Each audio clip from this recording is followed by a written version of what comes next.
The court set a, pursuant to Rule 22, Uniform Superior Court Rule 22 and OCGA 15-1-10.1, a hearing anticipated by 15-1-10.1 to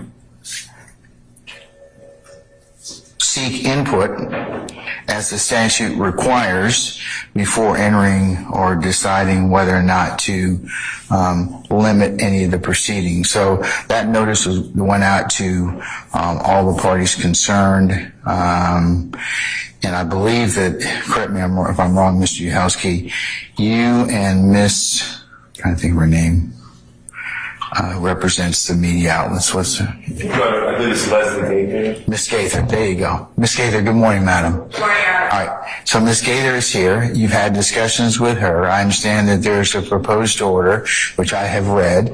I believe that order, I'm going to attach as the next court exhibit in order, the proposed order. That order, I have personal knowledge of that you have forwarded to all counsel and interested parties. That's correct. As of a few days ago, and latest iteration of that. So at this point in time,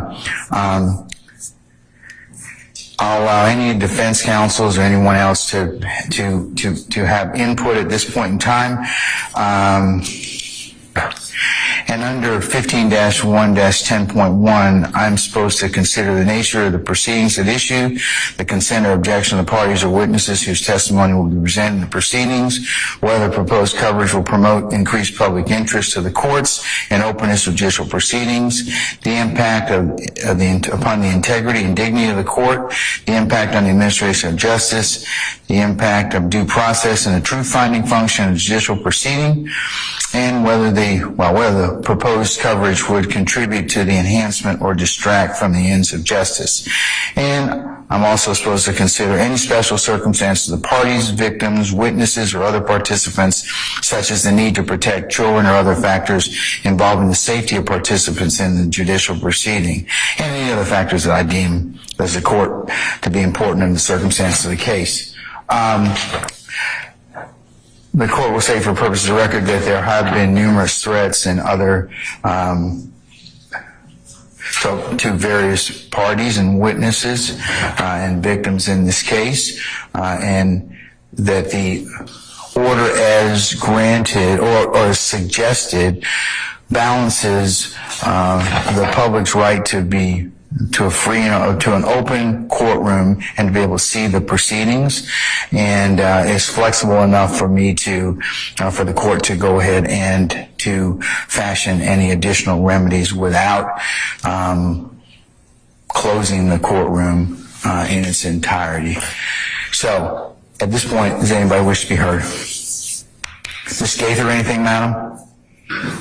Okay, other than this in the proposed order? Correct. And you're okay with the proposed order? We are. We feel the proposed order allows on an individualized basis if there's an issue to raise it with the court, so we are. Okay. All right. Yes, Mr. Weinstein. Yeah, because the proposed order permits us to object to particular witnesses that are identified by the state, we don't oppose this order. Of course, under the order, we do retain the right to make objections as they come up. Yes, sir. I would expect no less. Okay. All right, Mr. Weinstein. Anybody else? Yes, Mr. Harvey. I just want to make sure that the understanding, and I don't know whether it's in the last order, the understanding includes us obtaining the proposed list of witnesses by, it was Friday or noon on Saturday, so that we have an opportunity first on Mondays to come in and make the defendant's objections. Is that correct, Mr. Weinstein? Excuse me. Yeah, we requested that a specific time and date be put in when we received the state's notice of what witnesses that they were going to list under this order. The state, I would say, refused to put in a specific time, saying that they had consistently provided us with those names on Friday. However, as you can see just from this past weekend, we did not receive the list until Sunday night. I'm You gonna, just request, even though it's not in the order, that they provide us with the list in time so that we could respond and make any objections prior to court on Monday, so the court would be well aware and it wouldn't be thrown on the court at the last moment. okay. It appears that paragraph 1 indicates to address security concerns expressed by certain trial witnesses in this case, counsel for the state and counsel for immediate interveners shall consult with one another on a weekly basis to discuss the manner in which the testimony of the state's anticipated witnesses shall be recorded under Rule 22. I'm going to designate, since I'm a time-driven dude, that this needs to occur no later than Friday at 5 o'clock. Okay, Ms. Hilton and Mr. Yahelski and the state team, you all should be able to provide that, because what that does is it will allow anybody else to include your colleagues across the bar to then, over the weekend, at least kind of postulate. You all can resolve that, or I can take it up on Monday morning. So I will add that to that paragraph, or just say that you all, Mr. Yahelski, you should add that. Can we add the defendants in that paragraph? No, sir. So, It says consult with counsel for the state, counsel for the media, so account with each other. You're supposed to get that. This is just a deal with Rule 22. I understand that, but there is a Sixth Amendment component behind this, which is why I request that we be consulted as well. Your Honor, we're given the opportunity to object, so it would make sense in keeping the language parallel throughout the order that we also receive that list at the same time as the media interveners. Okay. Because we do have the right to object. All right. Thank you, Your Honor. And I'm going to modify paragraph 1 as follows. To address security concerns expressed by certain trial witnesses in the case, counsel for the state, counsel for the defendants, and counsel for the media interveners shall consult with one another on a weekly basis to determine the manner in which the testimony of the state's anticipated witnesses shall be recorded under Rule 22. This shall occur by 5 p.m. on Fridays.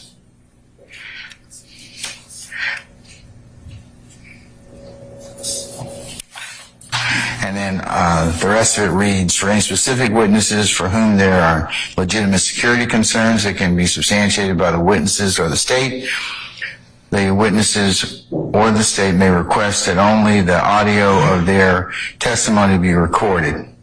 In addition to, for any specific alleged victims for whom there are legitimate security concerns that can be substantiated by the alleged victim of the state may request during the limited period of the live stream of such person's testimony, such person's identity to include such person's first and last name be temporarily obscured or redacted in said live stream, and that person's first and last initials only be live streamed during the limited pendency of such person's testimony.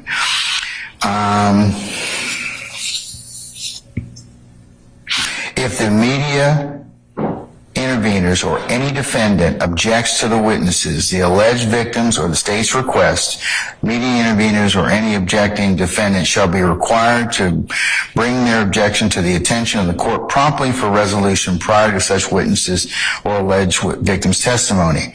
If neither media interveners nor defendant raises an objection to the witness, the alleged victim, or the state's request, or if such objection is overruled, the pool, video camera, and all authorized users of other cameras in the courtroom shall be instructed by the court that video or still photographic images of the witness cannot be taken while the witness is in the courtroom, or in the case of alleged victims, that person's first and last initials, only be live streamed during the limited pendency of such person's testimony, provided, however, that the live streaming or subsequent publication of recordings in which counsel, the court, or witnesses refers to alleged victims by name shall be not attributable to the media interveners as a violation of the terms of this order. In the event that a media organization streams the pool, video of the trial, in this case in conjunction with a live chat containing comments of online observers. Such media organizations shall undertake a good faith effort to remove from such chat any threatening commentary about witnesses, as well as any commentary providing identifying information regarding the witnesses, including but not limited to their purported address, phone number, current and former employer, or other sensitive personal identifiable information.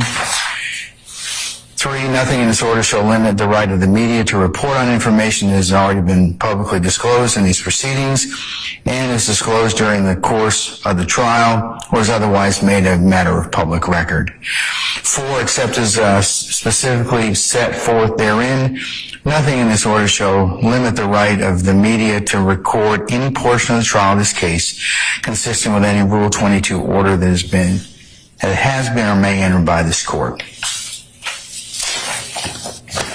So, Mr. Uhelski, can you make those changes? Are there any other changes I need to address? No, on behalf of the media council, I just spoke this morning with Ms. Caton, and I'll do this, and I just want to propose this on the record on their behalf. With respect to paragraph 2, we want that to apply to those who are deemed special circumstances witnesses. We don't want them exerting tons of manpower monitoring every chat for every single witness. So that limitation was proposed by media council. Yeah. Thank you. One additional change that the state and media have agreed on just as of recently was with respect to paragraph 2, in the interest that the media interveners, don't have to exert a lot of manpower monitoring all the chat for every single witness in this trial.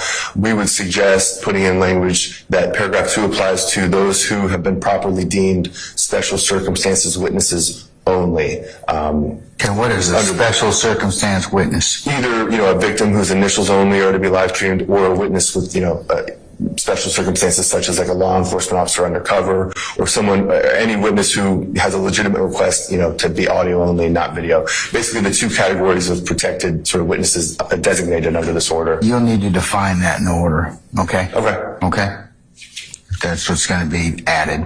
And then I don't have an issue with it, but it needs to be defined so everybody looking at the order knows what it means. That'll be fine. And Good morning. Good morning, Your Honor. All right. The one other request was for, we have the defendant's sort of right to object. We would like to put in there that, and I think Mr. Weinstein suggested this deadline, but a 9 a.m. deadline for them to voice any objections based on them receiving the distribution. Well, that's assuming y'all give it to them by Friday at 5. Well, that's exactly. It's not aspirational. Neither one is, yeah. Yeah, okay. I just want you to remember that. What's good for the goose, good for the gander.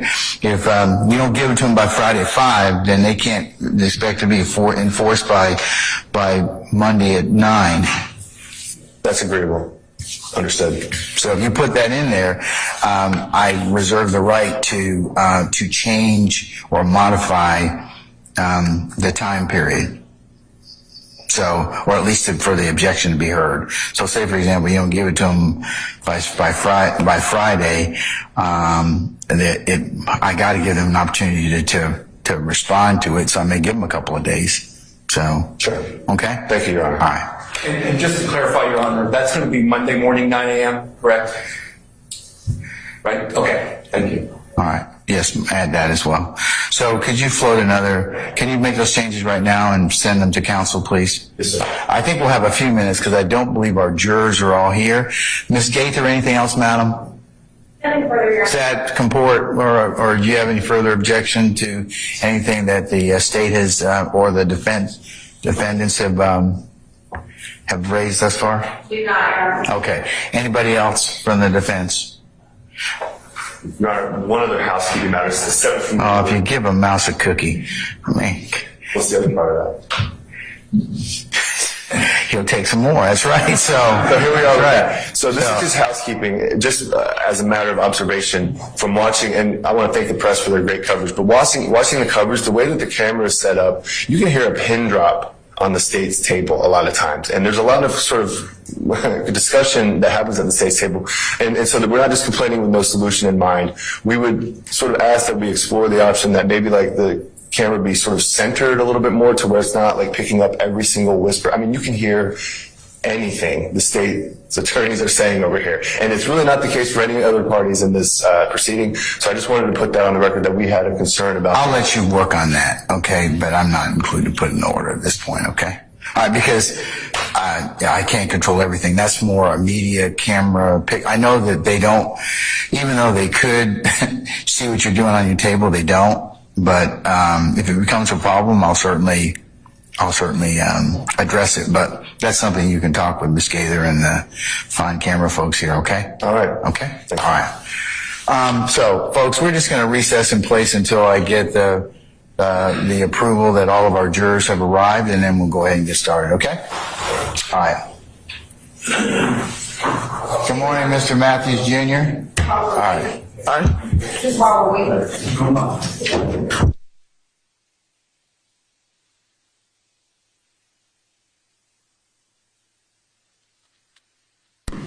We saw evening. We haven't heard anything, but we did circulate that yesterday evening. Your Honor. It's consistent with the court's directive yesterday? Yes, Your Honor. All right.